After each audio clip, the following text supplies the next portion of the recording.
Good morning, 5th grade. Today we're going to continue reading in our novel, The Birch Bark House. Before we get started, we have a quick write. It says, you need to fill in the blanks for the summary of Chapter 6. Mama trusts Pinch to guard her harvest of berries, which are spread out to dry in the sun. Greedy Pinch eats them, and then blames Andeg. In a fit of rage, Mama throws a stick at Andeg, who flies off, never to like her again. She sends Omachius after him, and is about to go as well when Pinch complains of a stomach ache. Purple fingers and mouth are final signs that Pinch has lied. He will endure the consequences of his greed, in Mama's words. She leaves him to find Omachius, who, to Mama's horror, is being approached by 2 young bears. Omachius speaks to them as brothers, and Mama is amazed when the bears' mama strolls by the girl and her bear brothers without paying any attention. Meanwhile, Andeg returns to camp and helps the family by ridding the cabin of bugs. Finally, it is time to travel to harvest rice. During the long, hard journey, Pinch will not stop trying to pull a small feather of Andeg's. All tell him repeatedly to stop. So often, in fact, that the crow learns the word and squawks, "Go, Pinch." The rice harvest camp is a place to play with cousins, and one special cousin becomes sister to Omachius, 2-strike girl. Together they harvest rice, weave mats from the rice stalks, and dance the rice, collect the grains to get the husk off the kernels. The harvest is good. Press pause to write down your answers and play when you're ready for the focus question. The focus question for today is, how does the family and the community prepare for winter? How do their preparations give us insight into life during the winter? And we want to analyze the family's preparations to give us insight about Ojibwa culture and the story's theme. We have some vocabulary words. The first word is caulk, and that's when you waterproof or seal something. So this person is caulking or sealing their house.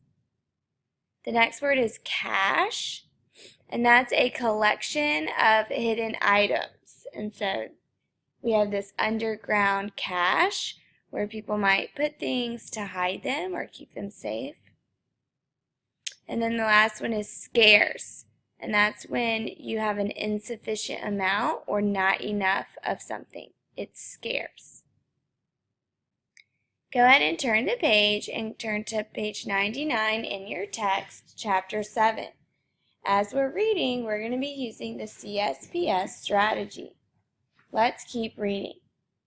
Day left on his voyage, and the rest of the family worked hard to prepare as much food as possible for the winter. For days the girls dried and then parched the corn that they had saved from the hungry birds. Around and around they stirred the corn in an iron kettle over a low fire. Nokomis went over to old Tallow's place and pounded some of the corn to meal in a hollow log and great round stick that Tallow kept in her yard. While Nokomis worked on the corn, Tallow gutted fish and dried them on a big scaffold that she set up over a special fire. She would feed day and night with cedar wood to give the fish a special flavor. The charcoal from the cedar she would keep to mix with pine pitch. Mixed together, the stuff made caulking for the seams of their canoes. At the winter cabin, Day had built a rough lean-to and attached it alongside the northern wall. Inside the lean-to, he dug out a deep, round hole. Angeline and Mama spent one morning lining the earth of the hole with birch bark. They made a tight bark container, like a big macaque, lined that container with bunches of dry grass. Then they took more carved pieces of birch bark and set them in the interior. This was their food cache. Within the cache, Mama first placed several packs of dried smoked fish and venison, all tied carefully together in 2 layers of bark. When those packs were set neatly down on the bottom, she told Amachius to fetch the parched corn, which she had stored in neat skin bags. There were several macaques of wild rice from the fall's gathering, though the harvest had been so poor. Mama had used the intestines of the moose to store the pounded meat and dried berries that they would have on feast days as a treat. She set those very carefully to one side, surrounded by sheaves of bark. Deep, deep in the food cache, unseen by anyone but Amachius, Mama set 8 birch bark cones of maple sugar. These Amachius knew were for the hardest times of winter, when they would need sweetness to survive in spirit, as well as food to keep them strong. When all was finished, Nokomis came to bless the cache. We'll stop right there because we have information about the character and the setting. In box 1A, you would write, Amachius and her family stored food in the cache to eat during the winter, when food would be scarce. Press pause to write down your answer and play when you're ready for the quote. You can write down this quote at the bottom of page 100. These Amachius knew were for the hardest times in winter, when they would need sweetness to survive, as well as food to keep them strong. Press pause to write down your answer and play when you're ready for the setting. And for the setting, we would go back to page 99. And in box 2A, we would write, Amachius and her family prepare food for the coming winter, while Day is on his trip. Press pause to write down your answer and play when you're ready for the quote. And you would write down this quote on page 99. Day left on his voyage, and the rest of the family worked hard to prepare as much food as possible for the winter. Press pause to write down your answer and play when you're ready to keep reading. We're at the top of page 101. In the deep light of the fading afternoon, Grandma raised her arms, the way she did at sunrise near the water. Everything grew very quiet around her. Even Pitch stopped shuffling his feet and rubbing his nose. Outside, the birds hushed. The sky bent to listen. The wind died down. Golden leaves hung balanced in the air. It was as though Amachius thought all of creation was interested in Nokomis's words. Even her own heart beat quieter, and that excited, jumpy feeling in her calmed. When Grandma prayed, she made the world around her feel protected, safe, eternal. Nokomis bent over and looked very carefully at the cache and to make certain it was properly packed. Anisha, she breathed quietly, standing again, holding in her palm a tiny mound of tobacco. She looked down at the tobacco, touched it lovingly, and asked the spirits for protection against the cold. She spoke to the Creator. "We're very small," she said, "just human. Help us live this winter through. Come to us, especially during the harshest moon, the crust on the snow moon, when so often meat is scarce, when the ice is too thick to catch many fish, when disease breaks us and the Wendigo spirit, the hungry one, comes stalking from house to Anishinaabe house." "O Daga, we do cow, Anishinaabe, we do cow, Anishinaabe," she asked. Her voice was soft but deep and troubled. Stillness swirled about the little cabin when she finished. It was as though everyone's heart were touched a little by the coming cold, as though the shadow of the Wendigo swept across their minds. Omakia shivered. Angeline touched her shoulder. Mama stroked Pinch's rough, hay-like stack of hair. Baby Niwu was the first to make a sound, and that sound was a sudden cry. We'll stop right there because we have information about our problem. In box 3A, we would write, "Nokomis prays to the Creator to help the family through the winter, because winter has many challenges." Press pause to write down your answer and play when you're ready for the quote.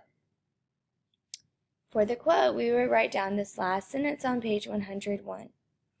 "When the ice is too thick to catch fish, when disease breaks us and the Wendigo spirit, the hungry one, comes stalking from house to Anishinaabe house." Press pause to write down your answer and play when you're ready to keep reading. We're going to keep reading on page 102. They spent the last night in the birch bark house, chilled in their robes and blankets. Already Amakius missed summer. When morning came, Mama hardly had the fire going before they all began to pack. Mama stirred the soup in the kettle, heated it through, and brought some to Nokomis in a tin bowl with the trader's spoon. Nokomis drank it all, stretched her arms, hopped to her feet with a young girl's agility. She rubbed her hands. She loved moving, packing, changing locations.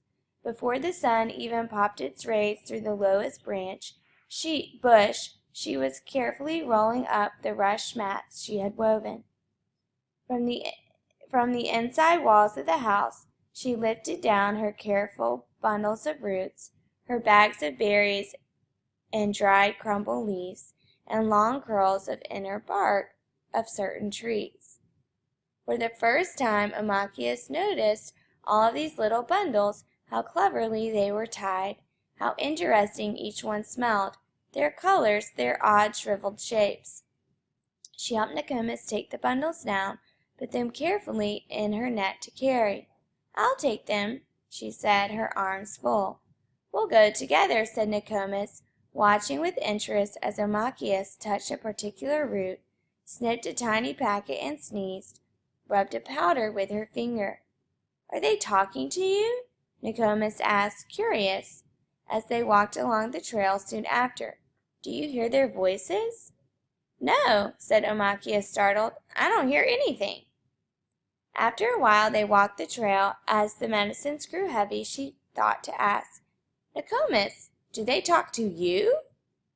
She nodded. "Yes, sometimes they tell me things, but of course I have learned how to listen." "What do they tell you?" "How to use them when someone is sick, where to find them, how to prepare them, just the right strength. I wondered if they had picked you to talk to, my granddaughter. I've been watching how quiet you are sometimes. Your mama told me about the bear cubs in the woods." "Oh, they talk to me," Amakia said, laughing a little at the memory of their peculiar sleepy, stubborn looks at their mother, so like Pinch when he didn't want to go to bed. "Listen to them." Nokomis stopped in the path, holding her bundles in her arms. She gazed at Omakius until, understanding the gravity of Nokomis's nature, Omakius stood still, holding the medicines and looking curiously at her grandmother, and waited. "Write this down in solution." "Listen to them," was all Nokomis said, touching